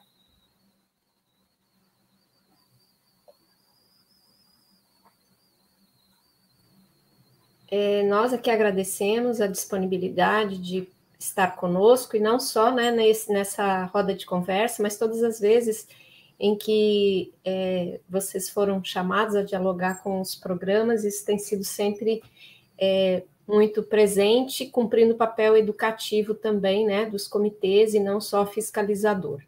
Que acho que isso é um dos elementos mais importantes de toda essa normatização. Nós temos várias perguntas, né, no chat, mas nós não temos muito tempo, porque às 16 horas a gente tem outra mesa, e ainda precisa um intervalinho aí, principalmente para a equipe técnica, né, que está trabalhando o tempo todo. Eu vou fazer algumas problematizações e vou trazer em blocos aqui, que eu acho que nós temos dois tipos de questões muito específicas. Algumas são de ordem mais geral, e outras são questões mais específicas, e algumas até já foram respondidas a partir das contribuições dos professores que se seguiram. Eu acho que uma das questões que a gente sente dentro dos programas é a condição dada aos estudantes de mestrado, né? Eles só têm 2 anos para a realização dos cursos, e os 2 programas em que eu atuo, né, vou falar dessa experiência, eles têm como exigência básica a submissão dos projetos, né, de pesquisa com seres humanos aos comitês de ética. Nenhum projeto é desenvolvido nesses 2 programas sem que apresente, né, a autorização, a aprovação dos comitês. Então, acho que uma das questões urgentes é pensar um pouco como é que isso pode ser agilizado, principalmente, né, por conta de agora termos que submeter a mais de um CEP quando a instituição possui também o seu CEP. Então, acho que essa é uma questão que eu gostaria de deixar para vocês conversarem conosco e ver como é que vocês pensam que isso pode ser trabalhado.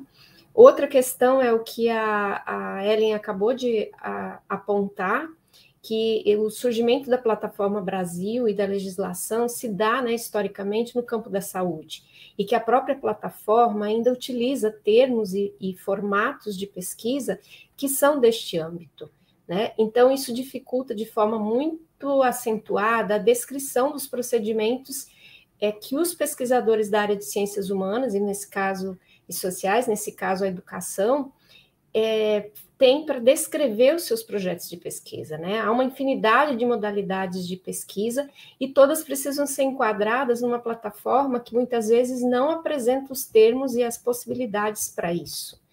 E tem até uma pergunta que foi feita por uma das participantes que diz que se não seria interessante que os projetos de pesquisa já respeitassem a estrutura do Comitê de Ética. E aí eu gostaria que vocês dialogassem um pouco a respeito disso, pensando que a função da pós-graduação é formar pesquisadores, né? Então, a elaboração dos projetos, ele não visa só o comitê, ele tem uma outra dinâmica, mas eu gostaria de ouvi-los a respeito disso, em resposta, inclusive, a pergunta da Maria Laudiceia. Perdão, essa pergunta é da Anabela. Por que não tratamos da estrutura do projeto de pesquisa alinhada com os elementos exigidos pelo CEP? Então, as perguntas que são mais focadas nas questões objetivas, elas têm a ver com qual o tipo de pesquisa que precisa solicitar a avaliação do Comitê de Ética, em relação ao uso de imagens na pesquisa, em relação ao termo de consentimento relacionado às crianças, né? Qual é o procedimento. Também tem uma pergunta da Débora em relação ao modelo de relatório, que foi citado pelo Gleison, a exigência do relatório. Então, essas perguntas são da Maria Laudiceia, da Célia Reis, da Anabela Aparecida e da Débora. E em relação às questões mais amplas, a Anabela também apresenta essa preocupação, né, de que os parâmetros da pesquisa na área biológica muitas vezes têm sido aplicados à área educativa. E ela diz que os critérios éticos devem ser observados, mas ela pergunta se não são meio restritivas para as pesquisas na área de educação. Então, eu vou passar a palavra primeiro para a professora Luciana, né? Vou pedir que vocês, em torno de 5 minutos, façam as suas contribuições, e na sequência aí o Gleison e a Ellen. Tá bem. Eu acho que esse é um assunto que rende muito tempo, né? Mas eu vou tentar resumir, né? E, enfim, e ficar à disposição depois, quem quiser conversar. Eu acho que o grande nó, assim, é essa questão das ciências humanas e pesquisa clínica, como bem apontou a Ellen, né? Acho que ela trouxe bem um histórico. Há muitas coisas que não estão resolvidas. A plataforma Brasil, ela é toda voltada para a pesquisa clínica, né? Então, eu acho que o que favorece a gente ter CEPs que tem uma formação plural, né? E eu vejo, assim, no caso da URGS, né, que é um CEP já antigo, o fato de eu estar coordenando a partir desse ano encorajou muitos pesquisadores da área da educação para submeter projetos, né? E quererem participar do CEP. Então, o fato de ter essa pluralidade ajuda também. Então, acho que a avaliação do protocolo, do projeto, não seja engessada, né? Então, quanto mais o CEP for plural, melhor vai ser essa avaliação, né? A Conep dá alguns dispositivos, por exemplo, tem uma carta circular, que eu agora não vou lembrar um número, que orienta preenchimento da plataforma para pesquisas com metodologias das ciências humanas e sociais. Então, isso é importante os pesquisadores conhecerem, né?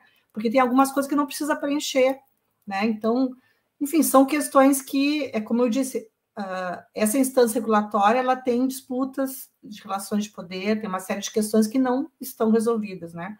Então, a Plataforma Brasil, essa atualização está pendente. Sobre a formação do mestrado, eu acho que tem uma questão da formação, né, do pesquisador, por isso que eu trouxe essa questão, eu sempre faço questão de trazer isso, porque não é assim, eu tenho que entender por que é preciso, né, submeter um processo. Isso faz parte da formação.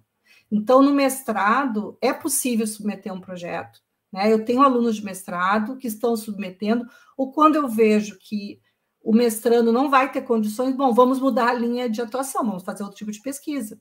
Não vou envolver entrevista, vou fazer outro tipo de pesquisa. Então, tem que ter um diálogo entre o orientador e o mestrando, para que se chegue a um consenso e que seja um projeto que seja bem avaliado. Então, eu tenho projetos de mestrandos que tramitaram muito rapidamente, assim, no máximo 2 meses, porque, claro que eu dei todas as orientações, e eles fizeram, e pesquisa na área de arte e educação, que não tem nada a ver com pesquisas clínicas, né? Então, se os pesquisadores conhecem, entendem a questão da formação, é possível mesmo nesse período de 2 anos, né? Uma questão, assim, também das crianças, teve uma pergunta, né, sobre que eu queria comentar. As crianças têm o direito, como eu disse, elas têm autonomia, e tem que preservar a autonomia do participante, quem quer ele seja. Então, as crianças têm que ser consultadas, né? Por exemplo, uma pendência que existe, assim, ó, um termo de assentimento. Os seus pais autorizaram que você participasse dessa pesquisa. Então, tipo assim, você tem que aceitar. Isso não pode, porque a criança tem o direito de manifestar que ela quer ou não. E ela vai registrar esse consentimento por desenho, enfim, a forma que eu quiser criar, né? Tem muitas pesquisas feitas com crianças com termos muito interessantes, com processos muito interessantes, né? E a mesma questão que eu vi que surgiu uma pergunta ali sobre lideranças indígenas, né? Eu tenho que respeitar o participante, né? Não é um documento formal, eu tenho que criar uma forma de dialogar com aquela liderança. Então, se ele precisar que o participante vá 5 vezes até o líder, o cacique, dizer sim, eu aceito fazer essa pesquisa, tudo bem, quer dizer, é um processo, não é só um documento.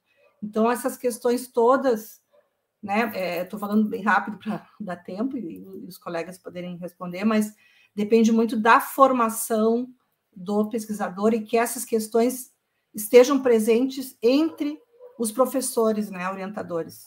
Por exemplo, é uma questão que a gente observa na URGS que nem todos os professores do programa de pós-graduação estão apropriados dessas questões. Então, a gente vai oferecer, por exemplo, uma disciplina sobre esse tema no próximo semestre na pós-graduação, para que isso seja, né, cada vez mais conhecido, né? Muitos pesquisadores ainda não se apropriaram dessa legislação, enfim, dessas resoluções. Então, tentei aqui rapidamente, deixo para os colegas complementar. Ok. Obrigada, Luciana. Professor Gleison? São muito, que nem a professora mesmo falou, né? A gente poderia debater muito e é bom quando a gente tem espaço, né, para debater bastante sobre o assunto, que vão tirando mais e mais dúvidas. Mas eu já coloco também à disposição aí, depois podem me procurar, mandar e-mail, meus contatos estão abertos, pode divulgar no evento, que aí a gente vai ajudando. 2 pontos bem interessantes que foram questionados uma é essa questão da necessidade da tramitação nos 2 comitês, né? O comitê UNIR e o comitê IFO. É a estrutura do próprio sistema CONEP. Se quem está propondo tem CEP e quem vai receber tem CEP, vai tramitar nas 2 casas, né? Às vezes tem pesquisa, que eu já recebi pesquisa do Rio Grande do Sul mesmo, que tramitou aqui em mais 3 unidades da federação, que era centros múltiplos, né? Então, tem que ser avaliado. Isso aí a gente nem consegue, não é a gente que fala, não, daqui que eu quero avaliar também. A gente até evita um pouco essas coisas que são... a demanda é muito grande para os comitês. A gente tive até inveja aí do Comitê do Rio Grande do Sul, com mais de 30 membros, né? Ajuda bastante a distribuir o trabalho, não é o caso nosso. Então, isso é a própria legislação e é o próprio sistema que faz. Nós não temos interferência sobre isso. Se vai ser feita a pesquisa, por isso que a gente às vezes pergunta, né? Você precisa mesmo pesquisar isso no IFRO? Já aconteceu de uma pesquisa, vim pesquisar no nosso campus e estava tramitando no comitê ético perguntar sobre a BNCC. Nós não usamos BNCC, nós temos PPCs próprios. Então, eu falei, precisa, você não vai ter nada com a nossa informação. Então, faça só no estado e já evite um comitê. E aí a pessoa retirou nós como membros e foi pesquisar só nas escolas estaduais. Então, às vezes o entendimento, aquilo que eu falo da amostra, novamente, vai ajudar você muito nisso. Mas se vai envolver instituições que tenham CEP, vai ser obrigatoriamente enviado pelo sistema. E a professora Anabela tocou num ponto muito interessante, que é um ponto meu mesmo também. A gente se pergunta também isso no comitê. Por que os projetos têm que ser diferentes? Por que já não adota o projeto, a plataforma do CEP, o projeto como ele é construído no CEP? Aí eu te digo novamente, isso é uma autonomia do colegiado de curso, do colegiado do programa, né? O colegiado que determina quais são os manuais que ele vai seguir. Aqui no campus de Paraná, nós temos uma vitória muito grande, por exemplo, no curso de licenciatura, se o aluno vai fazer uma pesquisa no curso de graduação e essa pesquisa vai passar pelo comitê de ética, não precisa montar projeto, ele traz o projeto na plataforma CEP, o que ele fez para submeter o projeto e ele é aprovado. Então, ele não precisa ter um projeto à parte. Agora, se ele vai fazer uma pesquisa laboratorial, ele monta o projeto dele, conforme o manual do curso. Por exemplo, no análise de desenvolvimento de sistema já não segue, porque tem coisas específicas que o projeto do curso prevê que tem que ter e que não tem a ver com a plataforma. Então, isso, novamente, é do colegiado de curso. É só um consenso dos colegiados. Se os colegiados adotarem, pronto, já resolve a vida do estudante, que é muito difícil mesmo. Você faz um projeto para o programa e outro para a plataforma que é totalmente diferente. Então, a unificação depende do colegiado, é local, as necessidades de cada curso, né?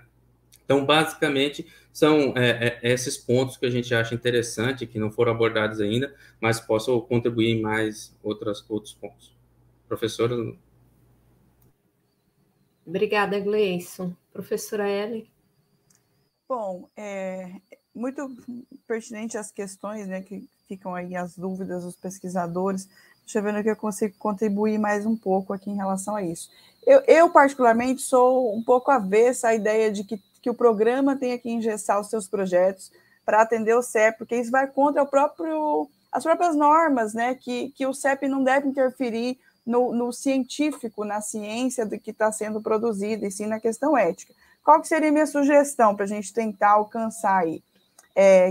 Que as normas, principalmente a norma operacional 001 de 2013, o que eu percebo que acontece ao longo desses anos no CEP? O pesquisador conhece a resolução, mas não se atenta à norma operacional. Aí a gente até fez um documento, colocou no site do CEP, mas a gente sabe que o site do CEP também não é uma coisa que é muito conhecida, né? Então estamos tentando divulgar um documento que detalhou essa norma operacional. Eu acho que se atentar à norma operacional, no sentido assim, o que da metodologia é importante para o CEP, que aí eu vou incorporar dentro do método que a minha teoria, que o meu programa, que o meu orientador, que a minha linha de pesquisa exige.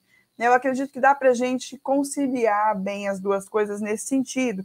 E aí talvez uma boa saída seja que haja disciplinas de métodos, que envolvem métodos, né, nos programas, principalmente de mestrado, seja logo de início, como aconteceu no meu, que foi uma coisa fundamental, né, assim, dou exemplo do outro lado, né, da formação. Então, foi fundamental que a disciplina foi a primeira disciplina que nós tivemos, e o objetivo da disciplina é que o projeto estivesse pronto para ser encaminhado ao CEP. A avaliação da disciplina era essa, um projeto pronto, numa estrutura que pudesse ser encaminhada ao CEP, dentro, junto com o orientador, aquela coisa toda. Então, fica uma ideia para os programas, para o curso, tá? Para as disciplinas. E aí o CEP pode ser convidado para junto com vocês na disciplina, para ajudar e se alinhando com essa questão da norma. Acho que é uma boa questão. Cronograma e divulgação de resultado é uma coisa que às vezes passa muito despercebida e que gera pendências nos projetos. Então, lembrando dessa questão aqui para vocês a dica. Na questão de uso de imagens, no CEP Unir, a gente não requer obrigatoriedade que seja num termo separado, porque a gente entende que isso pode ser feito dentro do TSLE. Claro que algumas pesquisas a gente... E aí, gente, não é isso. A norma está ali, mas cada pesquisa é uma pesquisa. Não é porque o CEP criou uma picuinha com o pesquisador, não é, porque a pesquisa às vezes exige que a gente olhe algumas questões de diferenciado, então tem isso. Mas o termo de uso de imagem, ele pode ser um documento separado, ele pode ser um documento que está uma parte no TSLE que vai estar esclarecendo. Sobre o modelo de relatório, os CEPs costumam sugerir modelos. Tá? A Conep tem orientação nas normas, mas os CEPs costumam sugerir modelo, então eu recomendo acessar o site do CEP, ou então mandar e-mail para o CEP e perguntar sobre esse modelo. Tá? No nosso site a gente tem um modelo de relatório parcial final, que aí podem estar acessando também. E o projeto que é aprovado na Unir, ele vai para o CEP-IFRO se o CEP-IFRO for um centro coparticipante.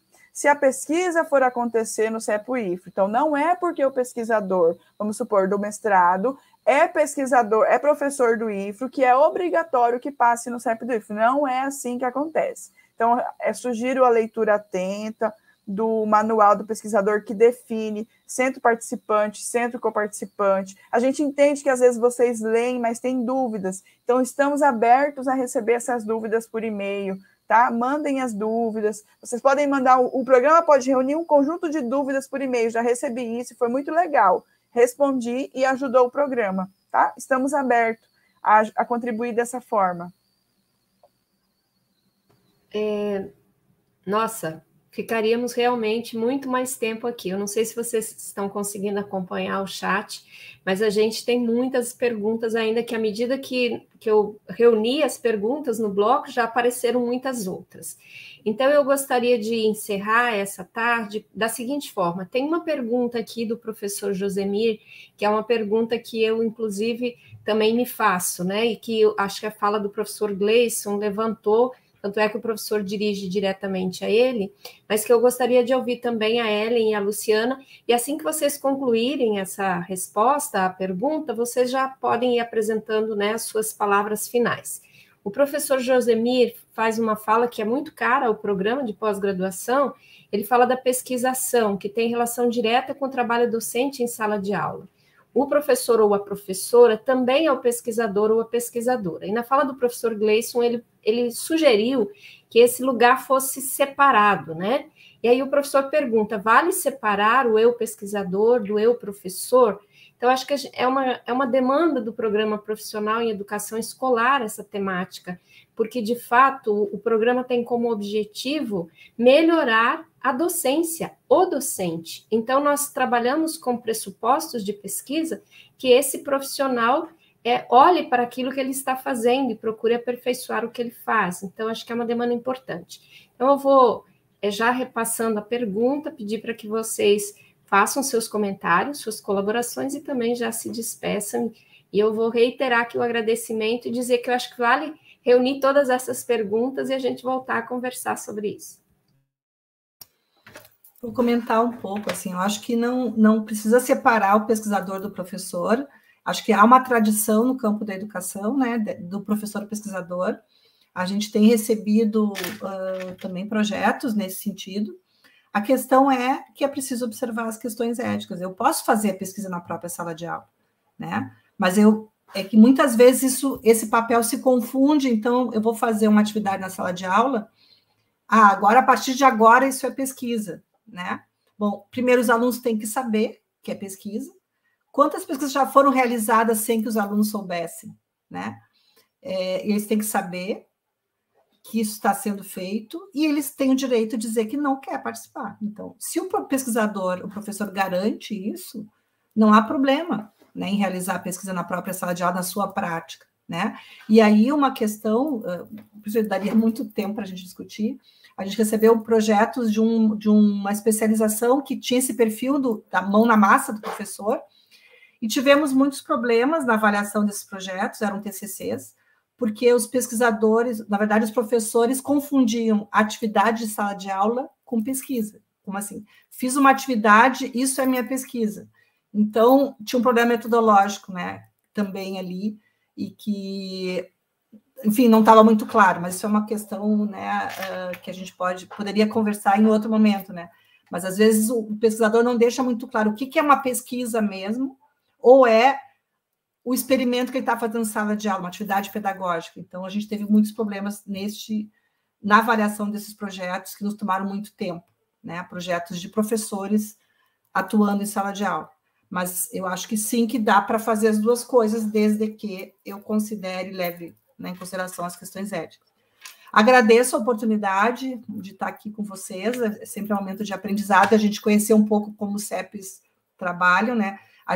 Nós somos um CEP grande, mas temos muita demanda, então, assim, os relatores não dão conta, todo mundo está sempre com muitos pareceres. Nosso trabalho é bem grande, mas a gente aprende muito, né? E eu aprendi muito nesses anos que eu estou no CEP. Muito obrigada. Complementando, né, o que a colega falou, acho que já ficou bem claro, não é que não dá para ser feito, é que os critérios éticos são muito fortes, né? E se você tem maturidade, você conseguir maturidade para separar, será perfeito, né? Só que os critérios aí o CEP tem que garantir que esses critérios, e às vezes até no projeto, como a professora mesmo falou, a gente já viu, no projeto descreveu, mas no relatório depois a gente vê que não foi seguido. E aí o que a gente faz? Cancela a pesquisa. Esse é o que a lei nos manda, né? Quando o conhecimento chega, a gente tem que fazer isso. Então, a minha sugestão de quando você separa é para você facilitar a vida do pesquisador, pensando nesse sentido. Eu, quando fui fazer a minha, eu preferi separar para facilitar, quando eu vi tudo que eu tinha que seguir. Mas não é errado, né? Você só tem um problema que você não tem mais amostra, você tem a população, você está fazendo a pesquisa com a população. Você não está fazendo a pesquisa com uma amostra da população. Então, aí tem todas as questões que devem ser priorizadas, principalmente no uso, né, da sua metodologia. Pode fazer, não tem problema fazer, mas tem que levar em consideração muitos detalhes, para não confundir realmente o papel de pesquisador e professor, e principalmente o direito do aluno, né? E se você fala assim, uma questão que eu me perguntava, eu vou ensinar matemática com uma nova metodologia, e se o aluno fala, não, eu não acredito, eu quero receber a metodologia assim, como está no PPC do curso, por exemplo. E aí? É direito do aluno, eu vou dar 2 aulas? Aí eu vou fazer uma filmagem ou gravar o áudio para eu poder analisar depois. O aluno fala, não, eu não quero que a minha voz saia, porque eu estou em aula, ele vai comentar outras coisas e tudo mais. E aí, como é que você vai fazer? Então, por essas coisinhas simples que eu, na prática, tenho dificuldade, até eu mesmo, de separar, eu prefiro criar grupos, amostras, e até depois serve para eu comparar a amostra com a população, né? Fazer meus testes e analisar o que realmente aconteceu, o que realmente é oriundo da metodologia ou da prática que eu estou coisando, ou o que é só mais um reforço que eu estou dando.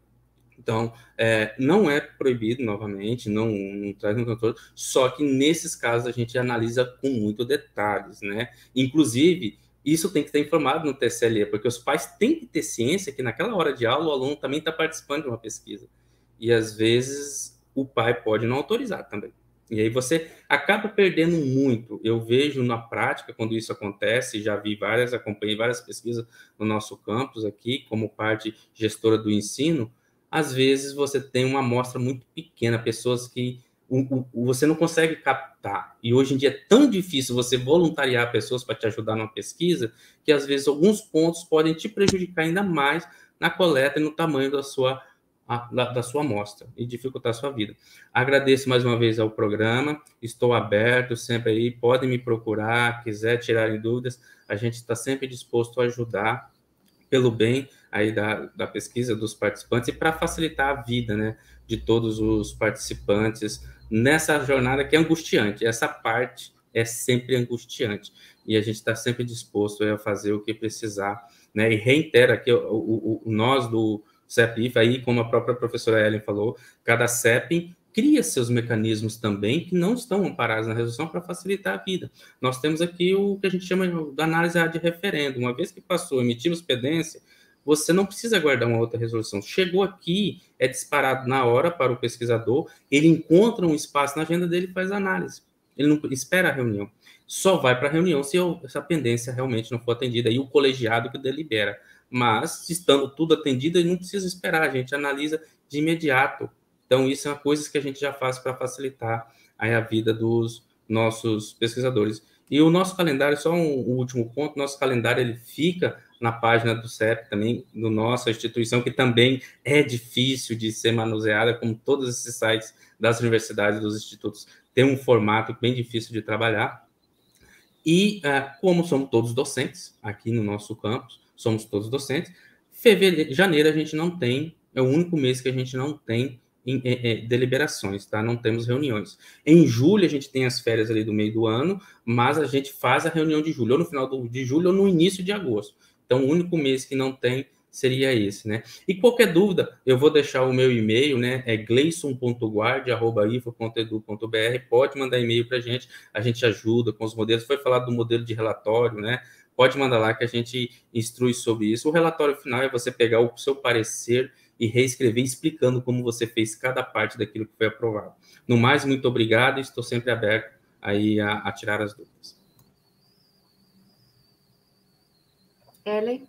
Bom, eu concordo com os colegas e a gente também pensa dessa maneira. Isso é uma discussão que sempre é muito delicada nos protocolos que a gente recebe, porque não é diferente da forma como que a gente analisa o médico e o enfermeiro que foi coletar um dado no prontuário ou que quer coletar um dado com o seu paciente dentro da clínica, tá? Então, assim, essa situação do professor pesquisador é muito parecida com o profissional de saúde, que a gente tem também esses projetos. Então, não é porque é só de um lado, não. Na saúde, a gente também tem esse calo no pé, vamos dizer, o calcanhar de Aquiles, porque realmente é uma linha muito tênue. Não dá para a gente trazer para vocês uma resposta, é assim, que vai ser assim que vai se aplicar para todos os projetos. Mas o que eu penso, além do que os professores já falaram?